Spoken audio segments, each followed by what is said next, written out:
Get mine, strike like a thunder. Hit 'em with a rhyme that's gonna keep 'em under. Read between the lines if you fucks with my brother. We'll make 'em suffer, man, blood clot me gumbus. There are quite a lot of candidates to win Tournament of Power, and this is going to be my new series on this channel where I will make a separate video for each of the characters that can win this tournament and do they deserve to win it. And of course, as you saw from the title, I will be starting this with the most obvious one, Goku. Now that we have entered the big climax, the question is raised.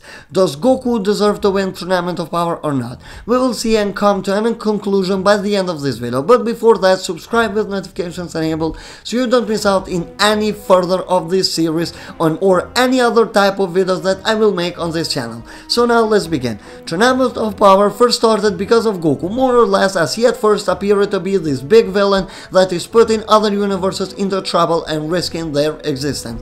But in the end, Goku is still the hero since he gave them another chance for survival. Otherwise, all of the other universes would have been gone, including Universe 7. But still, he was really hated. Goku had to face off a lot of opponents immediately on the tournament. Nobody has been more busy than Goku on the tournament, as he stands as the MVP, and this has been going on for quite a while. Goku on this tournament has knocked out 8 people solo while has his hands on another 8 as a team. Doesn't matter if he did team up with everyone like they did versus Anilaza or just with Vegeta or anybody else. The important point that I want to pull across is that he has had 16 eliminations up until now, and this is basically more than any other universe managed to. And also Goku has managed to save 4 people from falling off the stage or basically losing. So if we gather all of these together, Goku has had an impact 20 times on tournament up until now, with eliminating 16 and saving 4. Goku individually on this tournament has eliminated Zaluin, Rabanra, Ezdarbuto from Universe 2, Ning from Universe 4, Kalen Caulifla as Kefla from Universe 6, and Chapil and Comfrey from Universe 9. While as a team, he has taken out Baparoti, Koitsukai, Panchia, Bodaretor, and of course all of them fused to create Anilaza. This came as a team effort from Goku, Vegeta, Gohan, Frieza, and Android 17, with 17 being the key to Anilaza's defeat. Damon from Universe 4 was taken out by team play of Goku and Android 17, and Trio de Danger from Universe 9, which had Bergamo, Basil, and Lavender, were taken out by Goku and Vegeta. This shows that Goku in reality has been individual and also a team player who has contributed a lot in Universe 7's domination. On this tournament, Goku has been the main target for every universe, despite most of them already being aware of how powerful he is and that he possesses god powers, given to the fact that God from all of these universes saw Goku display some of his power on the exhibition match. Despite somewhat being the hero that is given a chance to the others, he was hated and some of the universes had the right to. Not because of the action that he took, because of his behavior towards the gods, or even Zeno, which basically led all of the other universes to come up with a plan to eradicate Son Goku and his universe. Goku through this tournament, or at least at the beginning of it, understood what it takes for him to survive on it. He tried all the time to conserve his stamina for later on, despite that leading to him making some very questionable and I would say stupid decisions. Goku is on this tournament to win it and save his universe, and that is his priority. Many people have not realized it, but it's Goku, so of course he will always be down for a battle and opportunity to get stronger and fight stronger guys. This is his purpose in life at the end of the day. Facing off many different opponents, Goku got stronger and stronger as the tournament progressed, and he had to face more and more powerful enemies. His main goal was to fight Toppo, Jiren, and Hit, or at least one of these guys.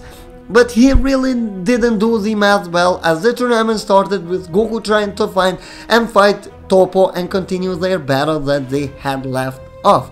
But immediately his attention was brought to Jiren, and you can see why. Goku tried to fight Jiren many times, but he was always interrupted.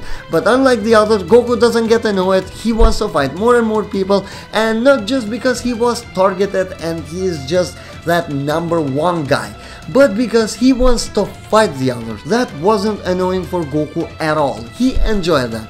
But fight after fight, Goku finally saw himself in front of Jiren, and this time there is nobody there. Jiren's power immediately overwhelms him as he starts to sweat, but this is exciting to him, and all of his weight was over. Goku goes against Jiren and is not able to land a single punch despite using all of his possible forms and techniques. He used his full power, his Kaioken, and had to resolve to Spirit Bomb. And even that failed, but with that failing, Jiren throwing that back at him, Goku was able to awaken that power that he wanted ever since we talked to him about it.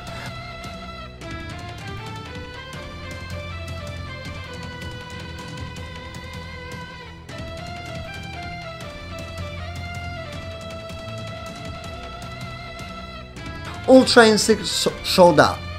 But even with his new power awakened, Goku found himself beaten up very badly as he couldn't even stand. If it wasn't for Frieza, he would have been long gone on this tournament. But seeing this new power and other universes seeing how dangerous Goku is, they started to attack him and he was really going to struggle. At first the robots went against him, but it was Caulifla who saved him, but not really. She wanted Goku for herself and she wanted to get stronger while facing him.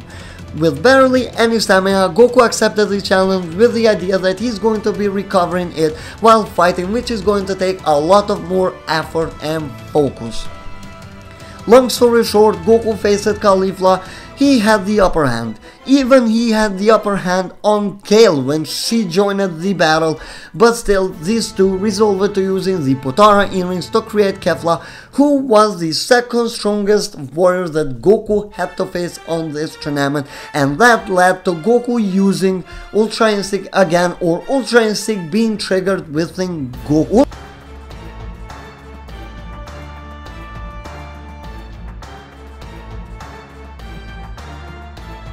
Ultra Instinct takes a lot out of Goku's body, and after he was able to defeat Kefla, he could barely stand.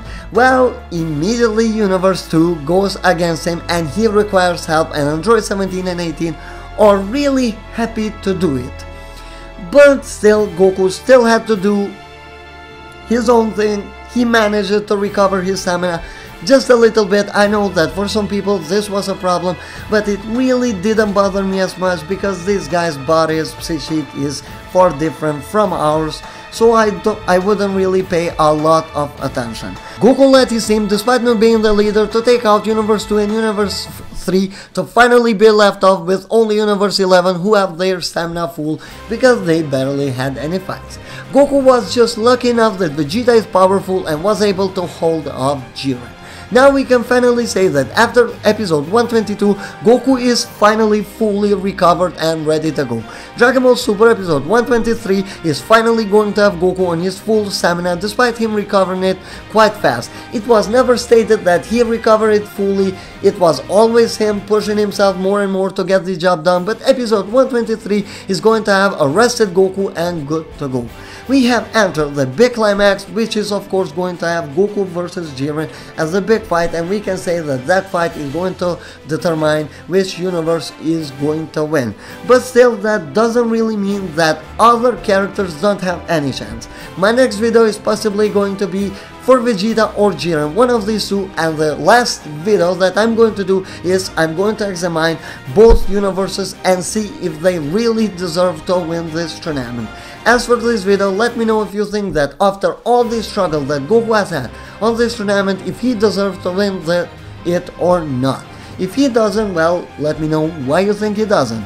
Thanks for watching, guys. I hope you enjoyed this. Subscribe to the channel with notifications enabled in order not to miss out in any further content. Also, leave a like to support me and have a great time, guys. Bye.